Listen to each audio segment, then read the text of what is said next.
On continue à parler de cette affiche antisémite de la France Insoumise qui a été vraiment la polémique de la semaine, cette affiche antisémite contre Cyril Hanouna. Les réactions se sont enchaînées, mais c'est vrai qu'il manque la réaction d'SOS Racisme.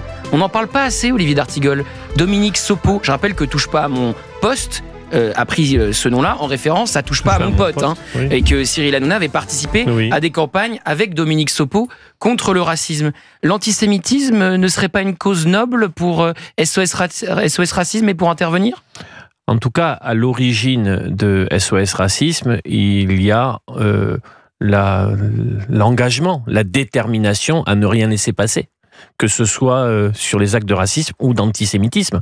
Or, aujourd'hui, le fléau qui véritablement met sous tension la société, c'est l'antisémitisme. On le voit par le nombre d'actes, par les propos, par un climat d'antisémitisme. Mais pourquoi SOS Racisme ne réagit pas ? Si SOS Racisme n'est pas au rendez-vous, c'est que tout simplement le combat a été dévoyé. C'est que tout simplement les insoumis apparaissent comme pour SOS Racisme comme dans une impunité. Ça pose vraiment la question aujourd'hui de l'authenticité de ceux qui dirigent SOS Racisme. Il faut vraiment qu'ils s'expliquent, qu'ils ne tardent pas à le faire. S'ils ne le font pas, ils sont frappés de disqualification sur ce combat-là. Géraldine, dans un moment où il faut le mener. Je remarque qu'ils n'ont pas réagi à la manifestation soi-disant féministe où les femmes juives n'étaient pas les bienvenues. Ils n'ont pas réagi à cette affiche odieuse contre Cyril Hanouna. On dirait que la lutte contre l'antisémitisme ne les intéresse pas. En fait, c'est l'intersectionnalité des luttes et des discriminations. Et en fait, aujourd'hui, il y a une battle horrible et dégueulasse et immonde parce que ça devrait faire l'unanimité. C'est-à-dire que si on lutte contre l'antisémitisme, ça voudrait dire qu'on est islamophobe. Ils essayent de faire ce petit sentiment d'égalité qui est juste abject. Il faut lutter absolument contre toutes les discriminations. Et j'ai l'impression que, évidemment, SOS Racisme, voilà, en se disant, bah oui, oh là là, c'est antisémite. En fait, ils vont être moins sur le devant de la scène pour lutter contre l'islamophobie, qui est aussi un fléau. Oui. Puis il y a les bonnes et les mauvaises victimes et les bons et les mauvais bourreaux aussi. Souvenez-vous de Monsieur Sopo, qui, je crois, en 2021, avait qualifié Jean Messia de chameau. Pardonnez-moi, quelqu'un d'autre que Monsieur Sopo aurait qualifié Jean Messia de chameau, il aurait été devant tous les tribunaux de France, devant tous les tribunaux médiatiques, et on l'aurait accusé de tous les noms et de tous les mots. Donc Monsieur Sopo, je ne suis pas sûr qu'aujourd'hui représente bien SOS Racisme. En effet, Olivier a raison de le dire, les motivations d'SOS Racisme ont complètement été dévoyées parce qu'ils ont été noyautés. Aujourd'hui, c'est une organisation partisane, ils sont politisés. C'est une succursale de la France. Voilà, de la France succursale de la France Insoumise. Bon, alors justement, en parlant de LFI, il y a eu de nouvelles réactions. Manon Aubry a réagi ce matin, l'eurodéputée La France Insoumise. Écoutez-la. Écoutez, cette affiche, elle fait partie d'une série d'affiches qui utilisent tous les mêmes codes visuels, qui visent Cyril Hanouna, mais de manière plus générale la sphère Bolloré, Donald Trump, Elon Musk, et dont l'objectif est de dénoncer le rôle que jouent tous ces acteurs-là dans la montée du racisme, dans la montée de l'extrême droite, et d'appeler une grande mobilisation le 22 mars prochain. D'accord.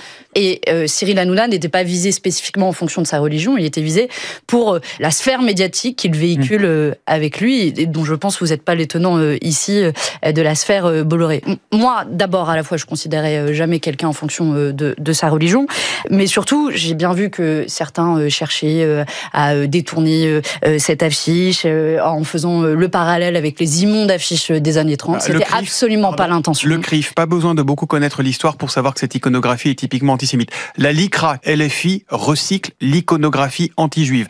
Patrick Caner, votre allié dans le Nouveau Front Populaire, c'est une nouvelle saloperie de la France Insoumise. Écoutez, je viens de vous le dire que c'était absolument pas l'intention, c'était pas l'objectif, et c'est la raison d'ailleurs pour laquelle cette affiche a été très rapidement retirée. Mais pourquoi l'avocat de Cyril Hanouna a prouvé point par point qu'il y avait eu la volonté de transformer le visage de Cyril pour le faire ressembler à l'affiche antisémite de Joseph Goebbels. Et sa démonstration hier soir sur le plateau 100% politique a été chirurgicale. C'est-à-dire que les hommes de droit et de justice dans ce moment-là arrivent à faire des démonstrations implacables. Pourquoi cette affiche a-t-elle été retouchée, cette photo, alors que les autres ne le sont pas? Pourquoi a-t-elle été retirée alors que les autres n'ont pas été... Donc là, déjà, il y a un premier niveau d'interrogation. Et tout ça n'arrive pas dans un ciel serein. L'incapacité des insoumis à dire le pogrom du 7 octobre, leur incapacité à qualifier Jean-Luc Mélenchon a dit que ce n'était pas un pogrom. Le Hamas, le fait de parler d'un antisémitisme résiduel alors qu'il ne cesse de se répandre monstrueusement, tout ça fait sens. Tout ça montre bien une pensée politique. Il y a plus qu'un faisceau d'indices, quoi. Mais pourquoi ils font ça? Pourquoi ils sortent cette image? C'est quoi le but, en fait? Ils savent très bien que ça va être une sorte de tsunami politique. Pas forcément. Ils se doutent pas que tout le monde va justement se saisir de ça en disant que c'est un scandale absolu et qu'elle est complètement antisémite. En fait, c'est quoi le but politique? C'est quoi le calcul? En fait, à qui profite le crime, en fait? Il y a un mot en anglais qui s'appelle le dog whistling. Ouais. Et c'est l'utilisation de certains mots, de certains codes qui, de prime abord, ne vous semblent pas évidents. Mais en fait, quand vous avez ce qu'il y a derrière, et ben vous comprenez. Par exemple, David Guiraud, le député de la France Insoumise, avait été épinglé parce qu'il avait parlé des dragons célestes. Les dragons célestes, c'est une référence à un manga, à One Piece, mais derrière, on sait qu'il y a des internautes qui en ont fait un mot, un signe de ralliement pour tous les antisémites. Et quand vous ne savez pas ce que c'est vraiment les dragons célestes, eh bien, vous pensez que c'est une simple référence à un manga, alors que c'est objectivement une référence antisémite, et d'ailleurs David Guiraud avait été épinglé pour ça. Eh bien en réalité là c'est la même chose. Il montre une affiche, il donne une affiche, avec l'objectif de choquer, mais les polémiques, on le sait, elles ne débarquent jamais, on ne les anticipe jamais. Donc, et là, j'ai l'impression que la France c'est comme Yael Insoumise... Braun-Pivet va camper à Tel Aviv, c'est pareil. Vous comprenez très bien le message que Jean-Luc Mélenchon veut envoyer, mais il ne sera jamais condamné pour ça parce qu'il dira bah non, j'ai utilisé le mot camper. Bien sûr. Et parce toutes que les références, et particulièrement depuis le 7 octobre, toutes les références utilisées par la France Insoumise.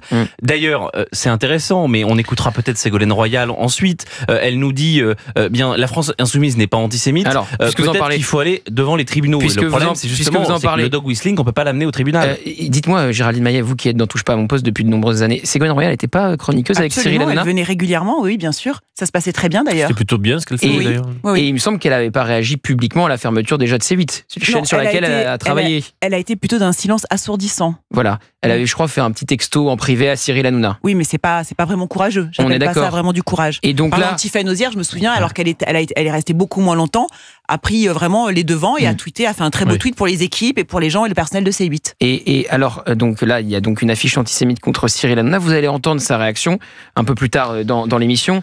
C'est proprement hallucinant. Je ne vous en dis pas plus. Elle refuse de reconnaître le caractère antisémite de cette affiche. Elle dit que LFI n'est pas antisémite et que cette affiche aurait été faite de manière inconsciente. Donc on va en parler un peu plus tard dans l'émission. Vous réagissez au 01 80 20 39 21, 01 80 20 39 21. Mais voilà, drôle de position de Ségolène Royal qui a travaillé aux côtés de Cyril tous les jeudis à ses côtés pour faire une chronique en longueur et qui a eu la parole sur C8, Géraldine. Oui, c'est un peu écœurant, mais enfin moi je suis pas tellement surprise. Elle avait déjà fait des sorties de route déjà sur Boutcha et les assassinats immondes en Ukraine en disant que bon, il y avait pas vraiment de preuves et tout ça. Elle était à la limite du révisionnisme. Donc bon, franchement, j'ai pas beaucoup de tendresse pour elle. Mais je reviens sur ce que a dit Jules tout à l'heure. En fait, ça voudrait dire, ce que tu dis, Jules, ça veut dire que le seul programme politique aujourd'hui de LFI, c'est pas sur le pouvoir d'achat, c'est pas sur les hôpitaux, c'est pas sur l'école, c'est pas sur la justice, c'est juste, on réveille tous les antisémites de France, c'est ça? En tout cas, c'est une stratégie qui a été confirmée année après année. C'est qu'ils voient bien qu'aujourd'hui, il y a une part croissante dans la population de personnes qui sont revendicatives sur la question d'Israël, qui objectivement pointent du doigt les Juifs sur tous les problèmes qu'ils pourraient avoir dans la société, et ils soufflent sur les braises, ils alimentent cela, et via ces manifestations, ces affiches, ces slogans, le fait de dire que le Hamas est un mouvement de résistance, que le 7 octobre n'est pas un pogrom, eh bien, vous flattez cet électorat-là et vous espérez qu'il vous amène au second tour de l'élection présidentielle. Alors, sur Europe 1, on est avec Isabelle qui nous appelle des Alpes-Maritimes et on attend donc potentiellement un communiqué de la France Insoumise qui pourrait, je ne sais pas s'ils vont aller jusqu'à s'excuser, mais s'amender. Et vous, Isabelle, vous dites, je ne crois pas du tout à la sincérité de la France Insoumise. Non, bonjour. Bonjour à tout le monde. Bonjour. Gauthier. Tout d'abord, je tiens à vous dire que je suis très heureuse de vous avoir au téléphone. C'est très gentil, moi aussi. Et Je suis émue, je suis toute tremblante. On est un peu, vous savez, quand on vous aime, on vous adore, et quand on vous a au téléphone, on flippe un petit peu en fait. C'est comme ça la première fois. Ma femme dit pareil. Ouais, donc c'est vrai, moi j'y crois pas du tout parce que c'est dans leur ADN idéologique. En fait, il y en a aucun d'entre eux qui a dit oui, c'est une affiche dégueulasse, c'est vrai, c'est une erreur. De toute façon, ils ne reconnaîtront jamais leur erreur. Mélenchon dit j'étais pas au courant. Moi, je trouve que c'est grave, Monsieur Mélenchon, que vous soyez pas au courant de tout ça. Et Marion Aubry ce matin qui dit mais il n'était pas visé pour sa religion. Elle dit le tract est maladroit. Non, Madame Aubry, le tract n'est pas maladroit, il est dégueulasse. Voilà, il est dégueulasse. Et ça, il faut bien qu'on le dise bien fort et qu'ils l'entendent une bonne fois pour toutes. C'est une dégueulasserie antisémite. C'est une dégueulasserie antisémite. Voilà. Olivier, vous dire un mot. Il faut regarder ce qui se passe, parce que dans l'écosystème insoumis, le fait de retirer un élément de communication, ça, il n'était pas coutumier du fait. Sur les boucles WhatsApp, dont on peut avoir certains extraits qui circulent au sein du noyau dur de la direction des Insoumis, ça a secoué très fort et ça continue à secouer très fort. Il semblerait que des organisations co-organisatrices de la journée du 22 mars réfléchissent véritablement à la manière dont la relation peut se poursuivre avec les Insoumis. Ça n'est pas rien tout ça additionné. Si en plus il y a un communiqué officiel des Insoumis... C'est Plantu qui a mieux résumé, l'ancien dessinateur du Monde. Incroyable. Oui, le 22 mars, ce n'est plus... ces dessinateurs caricaturistes. Le 22 mars, ce n'est plus une marche contre l'extrême droite. D'ailleurs, ça ne l'a jamais été. Le 22 mars, c'est une marche antisémite. Et toute personne qui s'y rendra sera complice de l'antisémitisme. On continue à en parler. Ne bougez pas sur Europe 1 et on entendra la réaction assez surprenante de Ségolène Royal.